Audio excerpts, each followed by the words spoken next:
여러분 안녕하십니까? 오늘도 2021년 4월 28일 하나님께서 주의 백성들에게 주시는 말씀 출애굽기 10장 12절에서 20절 말씀을 봉독하고 함께 나누겠습니다. 제가 15절부터 봉독합니다.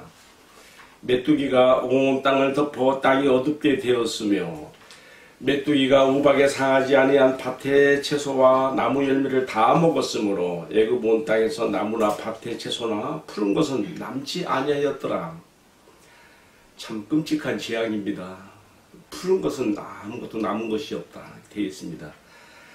바로가 모세와 아론을 급히 불러 이르되 내가 너희의 하나님 여호와와 너희에게 죄를 지었으니 바라건대 이번만 나의 죄를 용서하고 너희의 하나님 여호와께 구하여 이 죽음만은 내게서 떠나게 하라. 이 바로가 다시 또 한번 거짓된 회개와 자백을 이렇게 하면서 이 죽음의 재앙을, 지금 메뚜기 재앙을 죽음으로 표현했어요. 피하게 해달라고 간구하고 있습니다. 18절 읽습니다. 모세가 바로에게서 나가서 여호와께 구하매 여호와께서 돌이켜 강렬한 서풍을 불게 하사 메뚜기를 홍해에 몰아넣으시니 애굽 온 땅에 메뚜기가 하나도 남지 아니하니라. 그러나 여호와께서 바로의 마음을 완악하게 하셨으므로 이스라엘 자손을 보내지 아니하였더라. 아멘. 여러분, 지금 흑암의 왕국으로 상징된 애굽 나라와 마귀로 상징된 바로 왕에게 지금 8번째 재앙으로서 이 메뚜기 재앙이 아주 무섭게 지금 이 땅에 임하고 있습니다. 여러분, 근데 이 이야기를요, 우리와 동떨어진 성경 속의 이야기로만 끝내면 안 되는 것은요, 최근 지구 이상 기온으로 인해서 이 메뚜기 떼들이 엄청이 창궐하고 이 피해가 너무 엄청나기 때문입니다. 세계 최대의 담수호가 아프리카에 있는 빅토리아 호인데요. 여기에서 시작된 메뚜기 떼들이요, 얼마나 막 심했던지 북아프리카를 지나서 아라비아를 지나서 인도를 지나서 중국까지 왔던 것이 작년의 이야기입니다. 우리가 텔레비에서도 많이 봤습니다. 인간이 만들어낸 그러한 여러가지 자연 재난으로 인해서, 오염으로 인해서, 그리고 이 탄산가스 배출로 인한 이상기온으로 인해서 인간이 만들어내는 재앙이 이렇게 무섭게 메뚜기 재앙으로 나타나는 것이 최근에도 보여지고 있습니다. 지금 우리가 성경에 나타난 애굽 나라에 내린 이제 주전 1500년 시대의 모세 시대의 이야기를 그때의 이야기로만 끝내면 안 된다는 겁니다. 여러분, 보통 그 메뚜기라 그러면은 영어로는 로코스트라 그러죠.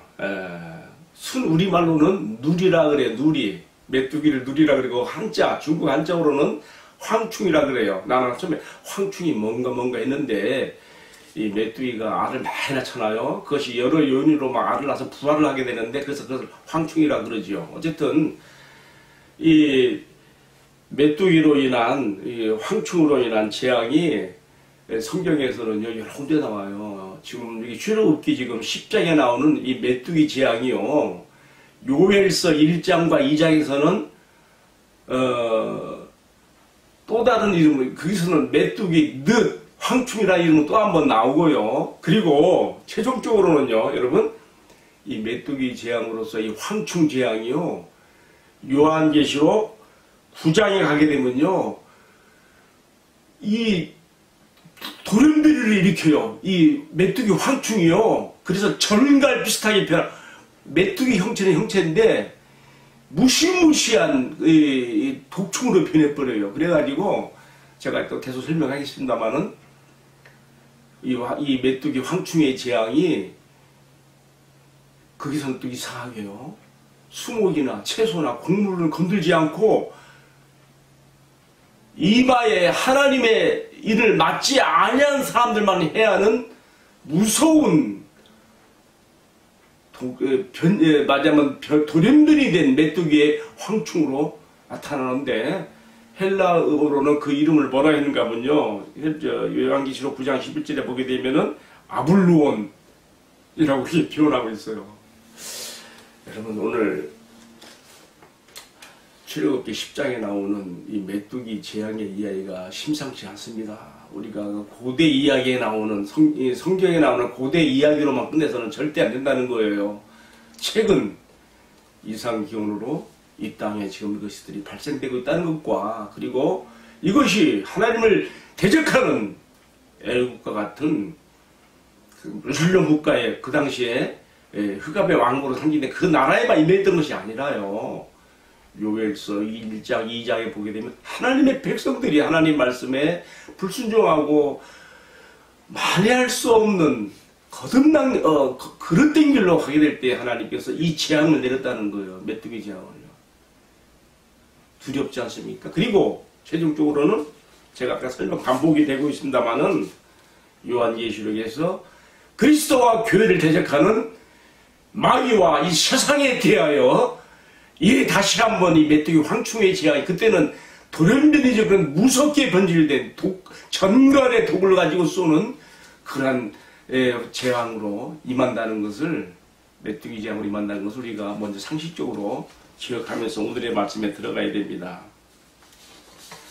여러분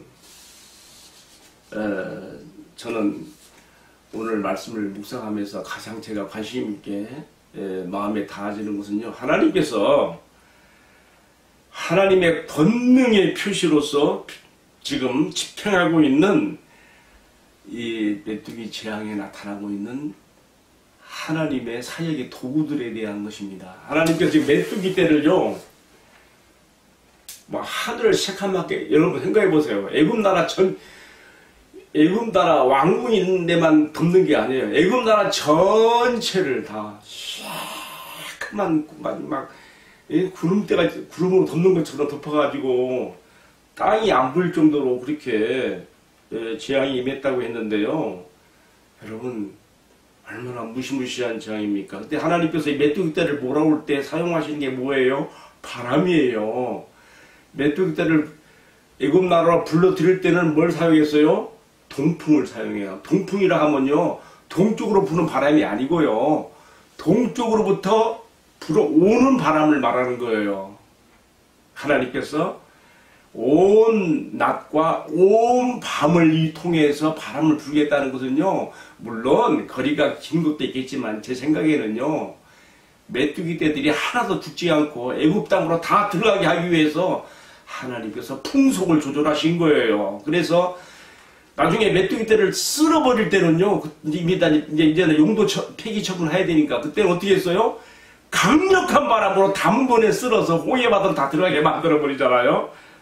그렇지만 메뚜기 떼를 몰아올 때는요, 제가 보기에는 하나님께서 풍속을 조절하셨어요. 그래가지고 제 생각에는요, 이 사우디아라비아 그쪽 지방에 있는 그 모든 지역의 메뚜기 떼들이 총동원되도록 얼마나 많겠습니까?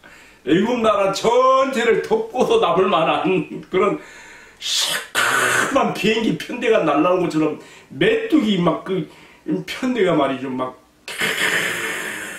몰려오는 것이죠. 여러분, 아무리 완고한 바로라 할지라도 이 재앙 앞에 견뎌낼 수 있겠습니까? 그가 마음이 급해졌습니다. 그래서 어떻게 했어요?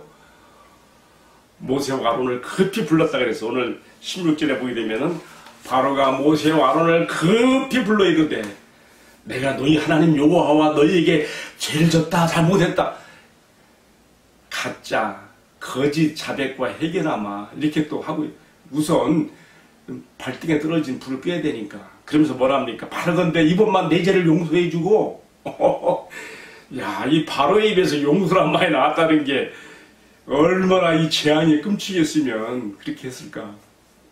너희 하나님 여호와께 구하여 이 재앙만큼은 이 죽음만은 내게서 떠나게 해달라.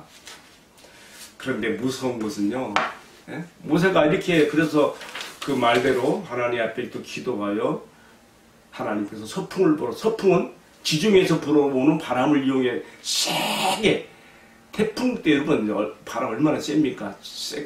초속이요. 태풍의 바람 최고 셀 때가요 약 56세크. 제가 옛날에 배를 탈 때 바다에서 이렇게 항해할 때 11월 달부터 다음 해 3월까지는요, 뭐 완전히 태평양, 북태평양은요, 저기압의 골짜기예요. 적어도 10개 이상의 저기압을 만나면서 이 배가요, 미국에서 한국 쪽으로 올 때, 이 거센 풍랑을 헤치면서 오는데, 그때 바람 풍속이 최하가 32세크예요. 32세크만 돼도요, 사람이 각파에 나가면 날아가는 거예요, 바람에. 아무도 못 나가고, 설실물 다 꽂고, 걸어 잠그고, 안에서 밖에만 바라보지요. 그러면 막 풍랑이 치는 바다예요. 바람이 막 쌩쌩 부대는데, 이 바다 한복판에 사는 흑갈매기들이 막 활공하는 모습이 보여요. 오히려 그 바람을 이용해서 이렇게 활공하는 모습이 보이더라고요. 제가 왜 뒷말씀 드리는가 하면요, 하나님께서 애굽 나라의 공격에 들어오려 했던 이 무시무시한 메뚜기 떼들을 다시 홍해 바다 쪽으로 몰아넣을 때에는 강력한 서풍을 이용해서 이렇게 몰아넣으셨는데, 하여튼 모세가 기도하여서 또 하나님께 이러한 권능의 표정을 나타내시사, 여기 보니 성경에 보니까 한 마리도 남기지 않고 다 홍해 바다에 쓸어넣었다고 되어 있어요. 여러분, 우리 하나님의 전능하심, 그의 권능의 표징, 우리가 이렇게 볼 수가 있습니다. 여러분, 이렇게 했다고 바로가 정말 변화됐을까요? 천만의 말씀이지요. 아까 위에서 모세와 아론을 급히 불러가지고, 내가 정말 너희 하나님 여호와께, 그리고 너희에게 내가 죄를 지어서 잘못했다 해놓고서, 이번만은 용서해달라고 해놓고서도 어떻게 됐어요? 오늘 마지막 절 보시면 어떻게 되어야 됩니까? 20절에 그러나 여호와께서 바로의 마음을 완악하게 하셨으므로 이스라엘 자손을 내보내지 않았더라. 계속해서 노예로 포로로 잡아놓고 있는 것이죠. 여러분, 여기서 우리가 하나님을 악의 조성자로 오해하면 안 됩니다. 여호와께서 그 마음을 완악하게 하셨으므로, 여기 오해하면 안 돼요. 하나님께서 그 마음의 안악한 상태 그대로, 강박한 마음 그대로 내버려두셨다는 뜻이에요. 이게 로마서 1장, 여러분 읽어보면 잘 이해가 돼요. 바울이 인간에게 왜 복음이 필요한가에 대해서 말하면서 하나님께서 그 상실한 마음 가운데 내버려 두심에, 악한 마음 그대로 내버려 두심에, 제약된 마음 그대로 내버려 두심에 인간들이 더욱 죄를 범하는 그런 모습이 로마서 1장에 이제 들어있는데요. 어쨌든 하나님께서 바로의 그러한 완악한 마음 상태로 그대로 두시면서요, 하나님께서는 또 역으로 이것을 배경으로 해서 하나님의 권능의 표징을 나타내 보이시므로 학습 효과를 주는 거지요. 물론 1차적으로는 애굽 나라에게 하나님의 위엄과 권능과 심판의 재앙이 얼마나 두려운 것인가를 나타내는과 동시에 하나님 백성 이스라엘 고센 땅에 있는 백성들에게는 이 하나님께서 애굽 나라에 내리는 재앙을 보면서 뭘 배우겠어요?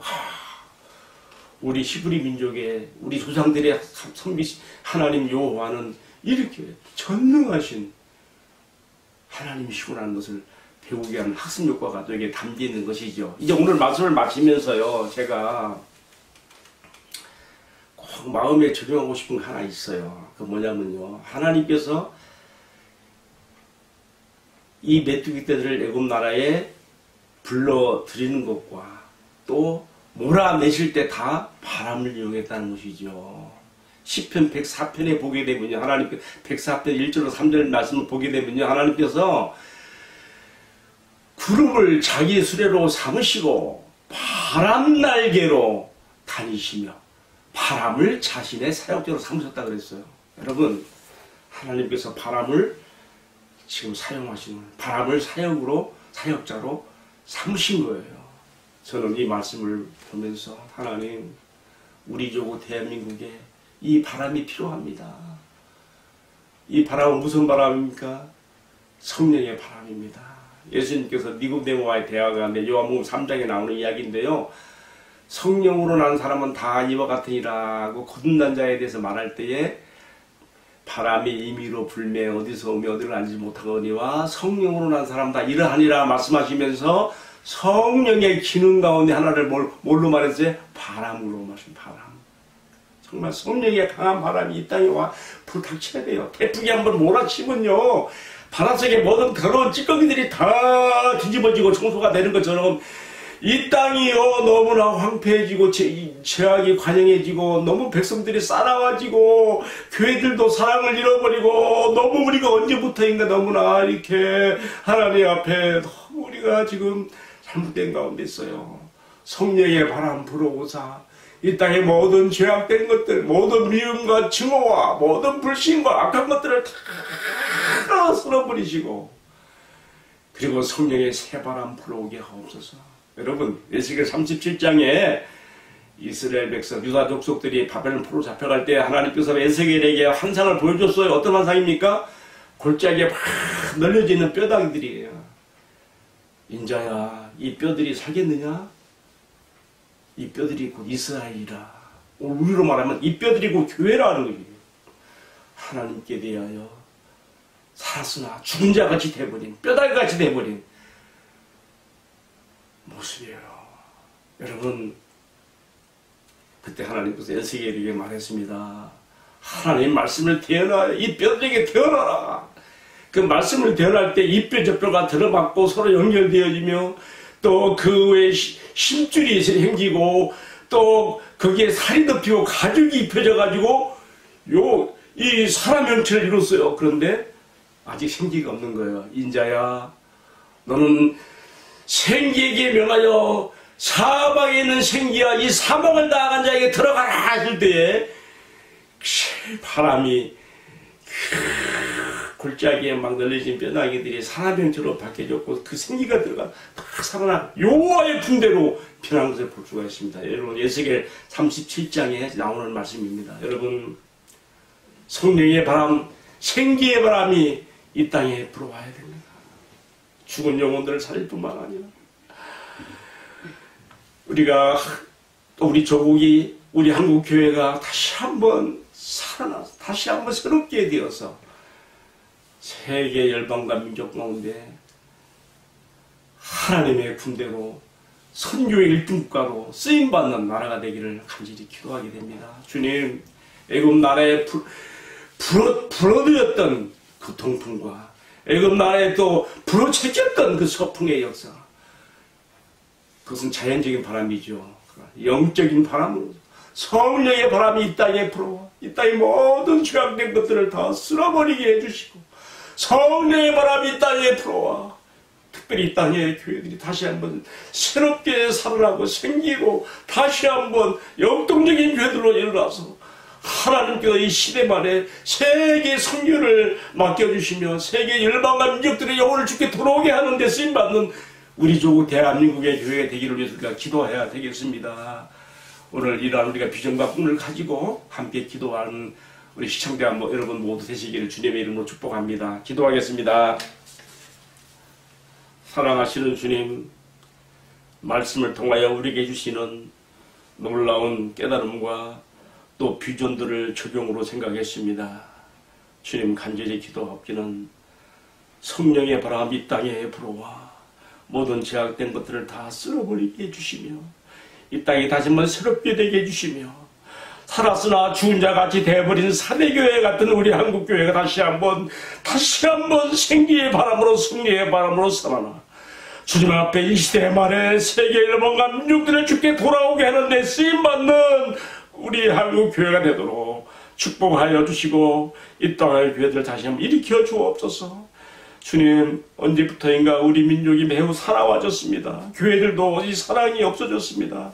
우리가 이 승오와 미움과 이렇게 너무나도 살벌한 그러한 영적 풍토 가운데 우리가 들어있습니다. 주님, 우리 죄악을 용서해 주시며 주여 다시 한번 성령의 바람으로 사랑의 영으로 이 민족, 이 교회가 새롭게 될 수 있도록 은혜를 베풀어 주시옵소서. 이 모든 말씀을 존귀하신 우리 주님 예수 그리스도의 이름 받들어 기도 올리옵나이다. 아멘. 네, 마쳤습니다. 감사합니다.